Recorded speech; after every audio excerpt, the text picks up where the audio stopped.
नमस्कार, स्वागत है आप सबका फिर हमारे चैनल एचटीसी में। और आज हमारे साथ फिर से हैं वृंदा देवी जी। राधे राधे। तो भागवत पे हम चर्चा कर रहे हैं इन कड़ियों में वृंदा जी के साथ। तो आज आप कौन सी कथा ले रहे हैं या छोटी कथा कोई लेने के कहानी? पहले हम एक छोटी सी हाँ कहानी जी। जो दर्शकों को सुनाना चाहेंगे वो लेकर आए। और मुझे लगता है कि इस कहानी से दर्शकों को, बच्चों को कुछ शिक्षा प्राप्त होगी, तो वो कहानी लेकर हम आपके पास आए हैं आज। एक स्त्री एक गांव से दूसरे गांव दूध बेचने जाती है। उसका रोज का नियम है ये। अब वो जब एक गांव से दूसरे गांव जाती है दूध बेचने, तो वो जब दूसरे गांव पहुंचती है तो वहां देखती है कि एक साधु महात्मा कुछ ज्ञान की बात कर रहे हैं और कुछ लोग वहां एकत्रित हुए हैं। तब वो सोचती है मैं भी तो देखूं क्या है। तो वो जाकर वहां खड़े होकर सुनती है। वो क्या सुनती है कि महात्मा जी कह रहे हैं कि ईश्वर में इतना विश्वास है, ईश्वर में आप अगर आप सच्चे मन से, सच्चे हृदय से अगर ईश्वर को याद करते हो तो आपको ईश्वर की प्राप्ति होती है और आपका ईश्वर इन्हें सहायता करने आते हैं। तो जब उस वो बात सुनती है तब एक दिन जब वो लौटने लौटने आती है घर जाने के लिए गांव, तो देखती है कि नदी के किनारे नाव एक है नहीं, जो नाव चलाने वाला वो है नहीं। और वो इंतजार करती है। तब उसको साधु महात्मा की बात ध्यान में आती है कि साधु महात्मा कह रहे थे कि अगर आप सच्चे हृदय से ईश्वर को याद करो तो वो हमारी सहायता के लिए आते हैं। तब वो अपने हृदय से पुकारती है कृष्ण। और वो नदी पे जैसे ही पैर रखती है तो वो नदी, पैर रखते रखते वो नदी पार कर जाती है ईश्वर का नाम लेके। अब वो फिर उसका फिर वापस रोज नियम है। तब वो उसे एक लालच आया, एक भाव आए कि वो महात्मा ने तो बहुत अच्छी बात बताई है, बहुत ज्ञान की बात बताई है।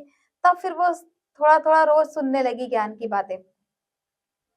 और एक दिन जब नाव वाला, फिर उसने जब देखा कि मुझे गुरु ने, महात्मा ने बहुत ज्ञान की बात समझाई है, सुनाई है, जो सुनती थी तो उसके दिमाग में, जो हृदय में बैठ गई। तब उसके मन में विचार आता है कि साधु महात्मा ने तो मुझे बहुत ही ज्ञान की बात बताई थी और मुझे बहुत अच्छा लगा और मेरा तो सच्चे हृदय से मैंने कृष्ण को माना और जैसे ही नाम लिया तो मैं तो भवसागर से पार हो गई, जैसा कि गुरुजी ने कहा था, महात्मा ने। तब वो सोचती है कि गुरुजी ने मुझे इतनी अच्छी ज्ञान की बात बताई है जो मेरे समझ आ गई और मैं तो भवसागर से तर गई, पार हो गई। तो क्यों ना मैं गुरु का सम्मान करूं, क्यों ना उनको आदर से बुलाऊं, भोजन ग्रहण करवाऊं।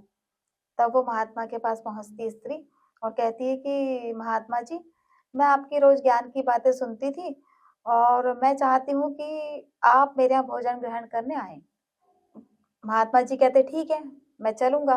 तो वो कहती है कि मैं दूध बांट लूं और जब लौटूंगी तब आपको साथ लेके चलूंगी। तो महात्मा जी तैयार हो जाते हैं। अब जैसे ही महात्मा जी उस स्त्री के साथ चलने को तैयार हो जाते हैं, वही नदी आती है। अब नदी पड़ी तो अब बोलते चलो महात्मा जी घर चलें। तो बोले देवी रुको तो सही, पहले नाव वाले को तो आने दो, हम पार कैसे होंगे नदी। तब वो कहती है कि आप चलो तो सही गुरुजी। तब वो खुद तो चल देती है, वो पार हो जाती है। अब गुरुजी देखते ये तो नदी पार हो गई, ये कैसे चमत्कार है। तब वो कहती है आपने जो मुझे ज्ञान की बातें बताई थी ना, वो मैंने धारण करी और मैंने वही ईश्वर को सच्चे हृदय से मानकर हे कृष्ण का नाम लिया और मैं भवसागर से पार हो गई, नदी पार कर ली। तब वो गुरुजी कहते हैं कि वाह देवी, मैं तो ज्ञान की बातें लोगों को समझाता था, ज्ञान देता था, मगर सच्चा ज्ञान और सच्चा भाव तो तुम्हारे अंदर है, सच्चे ईश्वर तो तुम्हारे अंदर विराजमान है। और वो ऐसे करके दंडवत प्रणाम करते हैं उस स्त्री को। तो कहने का भाव ये है कि उस स्त्री को कैसे उसने वो ज्ञान की बातें सुनी, महात्मा की बातें सुनी और उसने वो चीज को धारण करी। तो हमें भी वही चीज धारण करना है कि सच्चे हृदय से अगर हम परमात्मा को ध्यान करते हैं, मानते हैं, तो हमारी सहायता करने अवश्य आते हैं। ये एक शिक्षा हमको मिलती है। वो जो स्त्री थी उससे अपन हाँ जी। ये सीख मिलती है कि जी। अपन यदि किसी महात्मा की बात जी। सुने तो उस जी। पर विश्वास करें हाँ जी। और और सच्चे उस हृदय सच्चे से, हृदय हाँ से जी, हम ईश्वर को यदि याद ईश्वर करें। को याद हाँ करते हैं, जी, उस पर बिल्कुल। भरोसा रख के, जी। तो तो ईश्वर सहायता करते हैं। ईश्वर ऐसे कई सहायता प्रसंग करता है है। हमारे पास है ना? कि ईश्वर हमें सहायता करने आए हैं। एक आध और प्रसंग बताना हाँ जी, चाहेंगे? बिल्कुल, बिल्कुल बताएँगे। अब जैसे कहते हैं कि अब कुछ प्रश्न ऐसे उठते हैं कि अब ईश्वर में कौन से ईश्वर को माने हम, हाँ, है ये ना? भी लोगों को हुँ।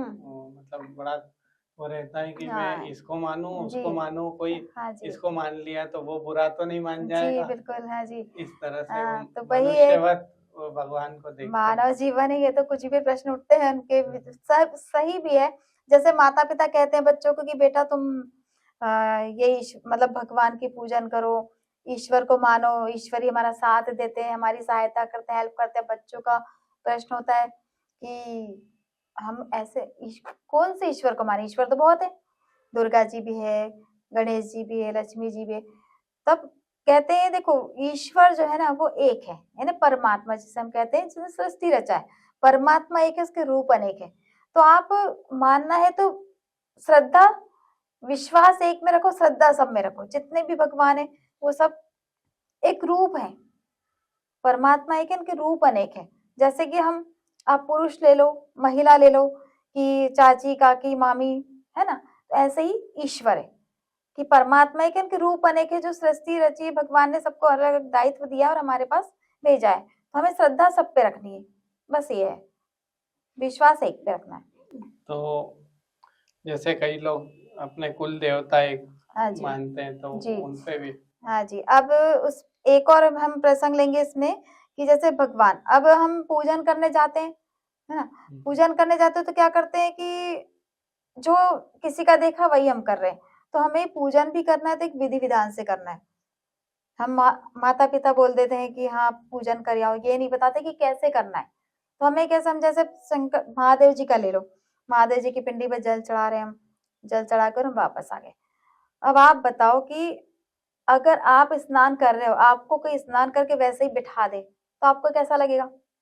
तो ऐसे ईश्वर है, ईश्वर जो जिसने हमें धरती पर भेजा है, हम उसी को अगर उन्हीं का यानी अच्छे से पूजन पाठ नहीं करेंगे तो कैसे फल मिलेगा? तो आप जब पिंडी पे जल चढ़ाते हो तो उसे पोंछ के लाओ, एक छोटा रुमाल रखो, एक वस्त्र रखो कि हमने जल चढ़ाया। और ये सोचो कि उनमें भी मतलब जीव है ना, वो भी एक जान है उनमें भी, है ना, जैसे हम है वैसे ईश्वर है। तो आपने स्नान किया तो पोंछो तो सही, हम क्या अपना शरीर पोंछते नहीं है? तो उनका भी शरीर पोंछो रुमाल से। उसके बाद फिर आप सोचते हैं कि अरे अभी हमने जल चढ़ाया तो पोंछेंगे, फिर तो वापस गीले हो जाएंगे, फिर वापस कोई भक्त आके कर देगा।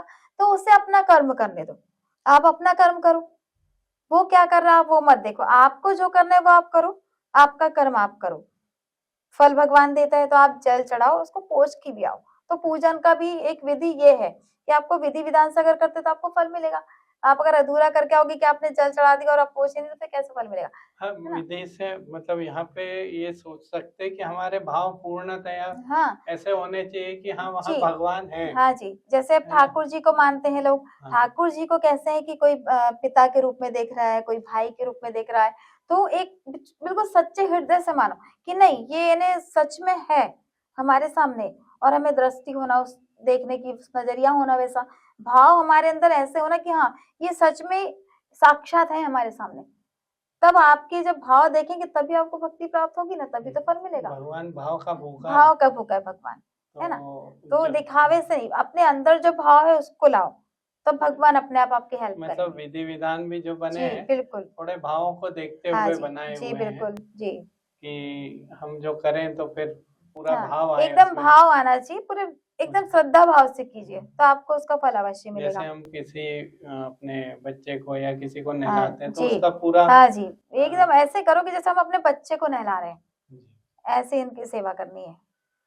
तो जी, और भगवान पे जो विश्वास की बात अपन करते हाँ हैं जी, कि भगवान को भाव से बुलाओ, जी, भक्ति मतलब हाँ विश्वास से जी, बुलाओ। उस पे भी एक प्रसंग हम तो लेंगे। हाँ हाँ उस जी, पे तो देखिए अब जैसे आपने देखे होंगे महाभारत, महाभारत में जो एक द्रौपदी जी का चीरहरण हुआ था, है ना? उसमें क्या हुआ कि जब द्रौपदी जी हैं तो वो क्या करती है, सब जब दुशासन चीरहरण करता है तो द्रौपदी क्या करती है कि ईश्वर को सबसे बाद में पुकारती है, पांडवों को पुकारती है कि मुझे बचाओ, मेरा मुझे बचाओ, मेरी सहायता करो। पांडव मूक दर्शक बनकर बैठे रहते हैं। फिर द्रोणाचार्य से कहती है, द्रोणाचार्य भी मूक दर्शक बन के बैठे रहते हैं, मौन रहते हैं। ऐसे करते हुए सब जितने भी वहां महात्मा और जो बैठे रहते हैं ऋषि मुनि, सबको पुकारती है, कोई सहायता करने नहीं आता है। अब द्रौपदी क्या करती है, सबसे आखिर में कन्हैया को पुकारती, हे कन्हैया मेरी रक्षा करो। अब कन्हैया आते हैं रक्षा करने। तब द्रौपदी क्रोधित होकर कहती कि कन्हैया, मैंने आपको पुकारी, आपने कितनी देर कर दी मेरी सहायता करने में, मैं कब से पुकार रही थी, आप मेरी सहायता के लिए क्यों नहीं आए। तब कन्हैया क्या कहते हैं कि द्रौपदी, तुमने जिसको पहले पुकारना था उसे आखिर में पुकारा, और जिसको आखिर में पुकारना था उसको पहले पुकारा। अगर तुम मुझे पहले पुकारती तो मैं पहले आता, तुमने मुझे आखिरी में याद किया। तो सब, अगर हमारे कहीं भी हमें अगर कुछ समस्या आती है तो आप सबसे पहले ईश्वर को याद करो, अपने आप ईश्वर सहायता करेंगे। और क्यों? क्योंकि जब एक बार कन्हैया की उंगली में लग गई थी तो द्रौपदी ने अपने साड़ी का पल्लो से चीर फाड़ कर कन्हैया की उंगली में बांधी। तो वो एक चीर का जो कन्हैया ने एक मतलब उसका जो एक द्रौपदी जी कपड़े का एक चीर टुकड़े का जो उनने सहायता की, तो वो कितना बड़ा उसका चीर बढ़ाते गए तो उसका कितना गुना कन्हैया ने उसको फल दिया कि चीर बढ़ाते गए और द्रौपदी की सहायता करी। एक छोटी सी चीर के बदले इतनी बड़ी सहायता की। तो ये है कि हमको अगर भगवान को पुकारना है तो पहले हम क्या करते, सारे सब मतलब देवी देवताओं जो बोलते हैं उनको हाथ जोड़ देते, बाद में हम अपने इष्ट को याद करते हैं। तो हमें क्या करना है, सबसे पहले इष्ट को याद करना है, तब हमारी सहायता करना है, जैसे द्रौपदी का हुआ। ऐसा कई सारे प्रसंग हमारे पास में है। अच्छा, महाभारत का ही एक प्रसंग लें अपन। हाँ जी। पता नहीं वहाँ के विषय में हाँ कैसे आएगा, पर जी एक याद आ गया मुझे हाँ कि जी। जैसे दुर्योधन और अर्जुन हाँ मिलने जाते जी हैं, जी। हाँ जी। तो हाँ दुर्योधन पहले पहुंच जाता है जी। और वो जाके एकदम सिर पे खड़ा हो जाता है। हाँ जी, बिल्कुल। हाँ, एक प्रसंग है महाभारत में, दर्शकों ने देखा भी होगा आपने। तो उसमें क्या होता है कि कृष्ण कन्हैया आराम कर रहे होते हैं और दुर्योधन वहां पहुंचते हैं। जब दुर्योधन वहां पहुंचते हैं कन्हैया के पास तो पहले पहुंच जाते हैं। उसके बाद कुछ ही देर बाद में अर्जुन पहुंचते हैं वहां पर। जब अर्जुन पहुंचते तो फिर उसकी जब एकदम से जब कन्हैया की आंखें खुलती है तो वो अर्जुन को पाते हैं सामने। क्यों पाते? क्योंकि वो चरणों के पास खड़े हैं सामने। तब कन्हैया पूछते अर्जुन से कि और अर्जुन, यहाँ पे आने का प्रयोजन क्या है? तो दुर्योधन एकदम क्रोधित होकर कहते हैं कि कन्हैया, मैं तो अर्जुन से पहले आया हूँ, तो आप उससे प्रश्न पूछ रहे हैं। मैं तो सिर पे खड़ा हूँ और मैं पहले आकर आपके सिर के पास खड़ा हूँ और आप मैंने अर्जुन को पूछ रहे हो। तब कन्हैया कहते हैं, जो मेरे चरणों में, जिसके तरफ मेरी नजर पहले पड़ेगी मैं उसी से प्रश्न पूछूंगा। तो अर्जुन मेरे चरणों के सामने खड़े हैं। और ये है, अब जब हम एक उदाहरण लेंगे कि यही सच है, हमें भगवान की पूजन करना है, भगवान के सामने हमारे में क्या सामर्थ्य है कि हम भगवान के सामने खड़े हो जाएं? हमें सामर्थ्य है कि जिसने हमें भेजा है तो हम उसके सामने खड़े हो जाएं? हमें कभी भी नतमस्तक ऐसे झुक के प्रणाम करना है मंदिर में, और हमें साइड से दर्शन करने हैं, भगवान के सामने नहीं खड़ा होना है। तो यही उसमें बताया है कि अर्जुन जो थे चरणों में खड़े और दुर्योधन जो है वो सिर पे खड़ा है ना। तो इसीलिए इससे मुझे एक हाँ याद जी आया, जी। मतलब वो इधर रामायण काल का, हाँ जी जब रावण अंतिम अवस्था में होता है जी तो राम जी लक्ष्मण जी से बोलते हो कि जाओ उनसे सीख के आओ। जी। हाँ जी। तो लक्ष्मण जी जाके खड़े रहते हैं, पूछते हैं, वो कुछ बताते नहीं। जी। वो वापस आते हैं तो हाँ राम जी बोले कहाँ खड़े हुए थे? तो बोले बिल्कुल उनके मुंह के पास हाँ जाके खड़ा जी था। जी तो वो बोलते हैं कि चरणों के पास जाओ, जी। बिल्कुल यदि सही। कुछ लेना है, कुछ हाँ जी, सीखना वही है, है कि तो हमें चरणों में ही हाँ जी बिल्कुल। समर्पित हाँ होना जी, होगा। सही है। आज ये सीखने में आया कि हमें यदि कुछ लेना है, अगर जी भगवान की प्राप्ति करना है, जी बिल्कुल। तो पूरे मनोभाव से उनको हाँ जी। पूजे। उनका जो भी अपन अगर पूजा करते हैं तो हाँ, मनोभाव से हम और पूरी करें। जो भी हम काम करते हैं एकदम श्रद्धा भाव से करना है, मतलब उसी में हमको रम जाना है। बिल्कुल। तभी हमें भी अच्छा आनंद आएगा कि हमने ये काम कर दिया। अब अगर आप मान लो आप किचन में जा रहे हो और आप अगर कुछ अधूरा काम छोड़ के आ जाओ, तो फिर आपको कैसा लगेगा कि आपने गैस चालू कर दी, उसमें चाय पत्ती शक्कर ही नहीं डाली, तो क्या चाय बनेगी? नहीं बनेगी। तो यही चीज है कि आपको जो करना है एकदम विधि विधान से और एकदम मन से करना है कोई भी काम। से करना है, और जिससे कुछ प्राप्त करना है जी तो उसके चरणों में हाँ जी अपने बिल्कुल। को समर्पित करना जी, होगा। उसको अपने तभी आप को हमें सौंप देना है, सौंप देना। तब आपको उसका परिणाम प्राप्त होगा। अभी अपनी जो चर्चा चल रही है भाव जी को लेके चल रही है, जी भगवान के प्रति जी भाव। और महाभारत का भी अपन ने जी। प्रसंग लिया था। हम्म। तो महाभारत में ही एक प्रसंग आता है जिसमें श्री कृष्ण जब संधि हाँ जी प्रस्ताव लेके जाते हैं तो जी विदुर जी के यहाँ जाते हैं। हाँ जी तो उनकी जी पत्नी के वो भाव, जी जी उस पे जो कथा है, क्या हाँ जी आप बताएंगे जी उसका? वो प्रसंग ये है कि जब दुर्योधन के पास संधि प्रस्ताव लेकर जाते हैं कन्हैया, तब वो मानते नहीं है। दुर्योधन मानते नहीं है, कहते कि नहीं मैं तो उनको कुछ नहीं दूंगा। जैसे बोलते 5 गांव दे दो पांडव को, दुर्योधन मना कर देते कि मैं तो उनको सुई की नोक के बराबर नहीं दूंगा कुछ। तब क्या होता है कि फिर अब एकदम क्रोधित हो जाता है, अपशब्द बोलने लगते दुर्योधन। तब फिर वो क्या है, कन्हैया को मतलब एक विराट रूप धारण कर लेते हैं, और तब ये जो दुर्योधन है शांत हो जाता है। फिर शांत होने के बाद कहता है कि कन्हैया जाते जाते भोजन प्रसादी लेकर जाना। तब जब जैसे ही भोजन करने कन्हैया बैठते हैं, तो दुर्योधन एकदम कहते हैं कि अरे मतलब गाय चराने वाले ग्वाले, तूने कभी 56 भोग भी देखा है क्या? तब कन्हैया को थोड़ा क्रोध आता है, और कन्हैया वो ग्रास जो पहला उठाते हैं वही थाल में रख देते हैं वापस। फिर वो सीधे विदुर जी के यहाँ निकल जाते हैं। विदुर जी के यहाँ जाते हैं, तब देखते हैं कि विदुर जी तो घर में है नहीं। तब विदुरानी निकलती है, तो कन्हैया कहते काकी, ओ काकी। तो कहते कौन? बोले मैं कन्हैया। तो बोले काकी मुझे बहुत जोरों की भूख लगी, मुझे भोजन करना है। अब विदुरानी सोचती है अपने आप भोजन तो है नहीं, क्योंकि विदुर जी आएंगे तब भोजन लाएंगे तब मैं बनाऊंगी, सामग्री लाएंगे तब बनाऊंगी। तब सोचती है मैं क्या दूं। तब विदुरानी देखती कि केले रखे हैं। तब वो केले जब कन्हैया को खिलाने जाती है, तो उनके अंदर भाव जो है, विदुरानी के अंदर जो एक भाव आते हैं, तो वो ऐसे हैं कि वो खो जाती है उनमें, कन्हैया में खो जाती है। उनको समझ नहीं आता कि मैं छिलटे खिला रही हूँ कि गिरी खिला रही हूँ। वो क्या करती है कि छिलटे तो मतलब कन्हैया को खिला रही है, और उसकी जो गिरी वो बाहर फेंकते जा रही है नीचे। तब अचानक से विदुर जी आते, देखते हैं कि अरे विदुरानी जी क्या कर रही हो आप? देवी क्या कर रही हो? ये कन्हैया को तुम छिलटे खिला रही हो? हाँ? पागल हो गई हो क्या? तुम पगली हो गई हो? तो कहते हैं कि अरे नहीं मैं तो खिला रही हूँ, आप तो शांत, अपना आप तो शांत रहिए, मैं तो उनको भोजन करा रही हूँ, केले खिला रही हूँ, वो इतने प्रेम से खा रहे हैं। तो विदुर जी कहते हैं तू देख तो सही क्या कर रही है, तू छिलटे खिला रही, गिरी नीचे फेंक रही, ला तू हट मैं खिलाऊंगा। अब जैसे ही विदुर जी कन्हैया को केले खिलाने जाते हैं, तो वो गिरी खिलाते हैं, छिलटे बाहर फेंकते हैं। तो कन्हैया कहते काका, जो विदुरानी के केले के छिलटे में जो स्वाद था ना, वो आपके गिरी में स्वाद नहीं है।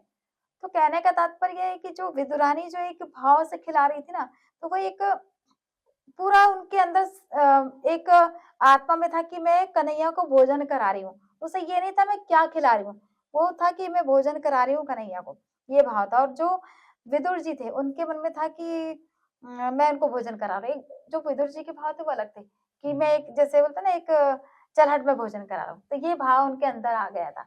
वो ये नहीं देख रहे थे कि विदुरानी कितने प्रेम से भोजन करा रही है।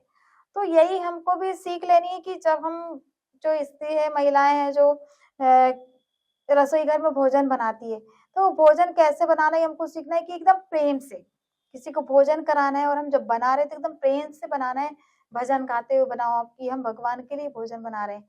क्योंकि हम जब भोजन बनाते हैं तो हम देखते हैं ना कि भगवान को भोग लगाते हैं, भोजन को जो हम बनाते जो भी, तो उनको भगवान को भोग लगाना है। तो हम जब भगवान को भोग लगाते हैं तो वही चीज हम वो उसमें मिला दो तो प्रसाद बन जाता है। और अगर भगवान को भोग नहीं लगाएंगे तो एक भोजन रहेगा, और जब भोग लगाए तो भोजन प्रसादी हो जाता है। तो और हम जैसे मन से भोजन बनाते हैं ना, उसी मन से अगर सामने वाला जब वो भोजन ग्रहण करेगा तो उसमें विचार तो वैसे ही आएंगे। तो हमारे अंदर जो विचार है वो अच्छे विचार लेके कि हाँ हम भोजन बना रहे सेवा के रूप में, कि हम सेवा कर रहे हैं। जो महिला है वो क्या है एकदम गुस्से में आकर उत्तेजित होकर जो बनाती है कि अरे मुझे तो वही बनाना है, मुझे लेट हो रहा, मैं ये भी करूँ वो भी करूँ, बर्तन भी मांजू, तो ये नहीं करना है। एक आदत होती है महिलाओं में, स्त्रियों में कि पर आज तो यही सवाल है कि हम ही क्या सेवा के लिए बने, हम क्यों सेवा करें? तो ये तो परिपाटी चली आ रही है शुरू से कि महिलाओं को घर के जो एक सेवा सौंपी है, वो एक सेवा है। जैसे अब ये महिलाएं क्या ऐसा करती क्यों है, है? जैसे महिलाओं को ही क्यों सौंपे? क्योंकि पुरुष को बाहर, जैसे पुरुष तो क्या है कि देखो वैसे अभी बोलते हैं कि महिलाएं पुरुष की बराबरी करती मगर नहीं कर सकती, क्योंकि जो ईश्वर ने हमको भेजा है तो सबके अपनी अपनी सेवाएं देखी भेजी। पुरुष को भेजा कि आप बाहर जाके कमाओगे, स्त्री को भेजा आप घर में सेवा करोगे। तो स्त्री का कर्तव्य पहले ये है कि आप घर में सेवा करो, बच्चों की सेवा करो, पति की सेवा करो, आपका जो कर्तव्य है वो आप पूरा करो। तो और आपका जो कर्तव्य दिया है, तो हमारा मानना है कि जब आपको कर्तव्य दिया तो अब उसको करना तो है, चाहे रो के करो चाहे हंस के, तो क्यों ना हंस के किया जाए, क्योंकि अब करना हमको ही है ना, बाहर वाला तो आके करेगा नहीं। मैं उसको इस तरह लेता हाँ हूँ जी कि देखिए, स्त्री के जो भाव दिए हैं भगवान जी ने, है ना। जी एक वात्सल्य का जो गुण है हाँ जी जी वो गुण पुरुष में उतना है नहीं, नहीं पुरुष में आप है बोल ना। ये ठीक है पुरुष में होता है क्या होता है ना कि अब पुरुष पर जो है वो पुरुष को एकदम थोड़ा सा कठोर हाँ बनाया जी है। वो ईश्वर ने दिया है उनमें एक शक्ति दी है ताकत दी है क्योंकि अगर महिलाएं रोगी पुरुष भी रहेगा तो फिर कैसे फिर समावेश कैसे होगा तो हाँ एक को कठोर और एक को नरम दिल बनाया है बोलते हैं ना माँ हाँ से ममता माँ में एक तो ममता दी है हाँ और मतलब ये पुरुष में एक सेवा करने का यहाँ ये मतलब नहीं है कि आप जी किसी के नौकर हैं, हाँ जी है ना। अगर हाँ हम परिवार के लिए कर रहे हैं, जैसे जी खाना बनाने का जी आपने बिल्कुल बोला, हाँ जी तो जो पढ़ा है हमने हम्म उससे ये समझ में आता है कि यदि भाव ऐसे हैं हाँ जी कि मैं ऐसा भोजन मेरे परिवार को दूं जी जिससे परिवार स्वस्थ हाँ रहे, जी सुखी रहे, वही ना आनंदित रहे, हाँ जैसे हाँ और जी तो ऐसे भावों के साथ बनेगा भोजन हम्म तो परिवार में वैसा ही संस्कार हाँ आएगा, जी वैसे बिल्कुल स्वस्थ हाँ रहेंगे, जी और आगे अच्छे की भाव पीढ़ी रहेंगे। हाँ जी और आगे जो हम जो कर रहे हैं वही आगे की पीढ़ी सीखेगी हमारी हम्म, बेटी नहीं तो बहू आएगी तो वो अगर देखेगी तो वो भी वैसे सीखेगी तो आप जैसे आप सिखाओगे वैसे ही सीखेंगे तो आपको कहने का तात्पर्य है कि आप जो भी काम करो चाहे बर्तन करो चाहे कपड़े करो चाहे भोजन बनाओ तो एकदम मन से पूरे श्रद्धा से और पूरे भाव से आपको करना है वो काम क्योंकि दिया आपको ये आपके ही कर्तव्य का है ना वो काम आपको तो करना ही पड़ेगा तो आपको उसको चाहे भोजन हो चाहे कुछ भी एकदम अच्छे मन से जैसे विद्रानी का हमने लिया वो कितने नहीं वो भाव से करना ही पड़ेगा से मुझे जी ऐसा लगता है जी कि आज पुरुष भी अच्छा खाना बना रहे हैं, जी ऐसा कि नहीं बना जी सकते ऐसा नहीं है, जी पर जिस भाव से महिलाएं बना सकती है जी जिनको मतलब ऊपर हाँ से जी वो शक्ति हाँ प्राप्त जी महिलाएं तो एक देवी है ना। रूप भी माना परंतु है ना और आज की जो हाँ स्थिति जी है जी इसमें अधिकतर ये होता है कि ये तो नौकरानियों का काम है। हाँ जी जी तो क्या कोई कोई कोई होती भी है जी कि जो बड़े मन से बना के खिलाती जी है, उनकी एक व्यवस्था हो सकती है कि हमें जी ये जी काम हाँ करना है। जी तो क्या सब ऐसी हो सकती है जो अपना परिवार मान के और उतने भाव से उतना जी अच्छा खाना बना पाए, हाँ जी बिल्कुल ऐसा संभव है है। कुछ महिलाएं हैं भी और जैसे देखो बोलते हैं ना कि हम जब शादी हो गया तो घर की लक्ष्मी आई है बोलते हाँ तो जो एक महिला है वो घर की लक्ष्मी है आपने वो एक संसार छोड़ के समझो दूसरे संसार में आए हो आप पूरा छोड़ के एक ने पति के लिए आए हो तो आपका कर्तव्य कि पति के जो परिवार है उनको आपको मानना है उधर भी मानना है इधर भी तो आप एक गृह लक्ष्मी हो घर की लक्ष्मी हो तो आपको वो काम प्रसन्नता से करना है क्योंकि आप लक्ष्मी हो तो अगर आप ही प्रसन्न नहीं रहोगी तो फिर बाकी को प्रसन्न कैसे रखोगे हाँ वैसे भी हमारे यहाँ हम्म, स्त्री के यहाँ की जो जगह हाँ है जी वो पहले से ऊंची ही है, हाँ देवी जी ही माना जी गया है हाँ आप ना। देखिए जैसे कहीं भी लगाते हैं ना तो जैसे राधे कृष्ण हाँ है ना सीताराम हम लेते हैं तो वहां भी पहले देवी को हाँ ये पहले तो प्रथम अभी दिया है ना शायद जैसे सरकारी हाँ में जी पिता का नाम पहले हाँ जी लगने जी लगा। अभी हो गया है माता अर्जुन का को भी हाँ जी कौन्तेय पहले कहा हाँ जी गया, वही है कुंती तो ये तो कुंती शुरू पुत्र, से चला आ रहा है ना है ना, हम्म कौशल्य पुत्र जी दशरथ। जी तो पहले कौशल्य जी जो बता ना माता का नाम है। एक भजन में ना कौशल्य के प्यारे राम हाँ दशरथ राज दुलारे राम बिल्कुल। तो ये है ना तो ये शुरू से ही चला आ रहा है तो ये आज के जो जैसे हम बोलेंगे आज के भौतिक संसार में जो जी रहे हैं जो कलयुग में तो वो महिलाओं को ये सब इन्हें ध्यान में रखते हुए अपने कर्तव्य का पालन करना है पति को भी मतलब उसी हिसाब से सेवा करनी पति की बच्चों की भी करनी है तो ये आपको करना है तो चलिए आज एक अच्छे विषय पे और जी अच्छी कथा हुई और एक जी थोड़ी सी अच्छी चर्चा भी हुई। हाँ जी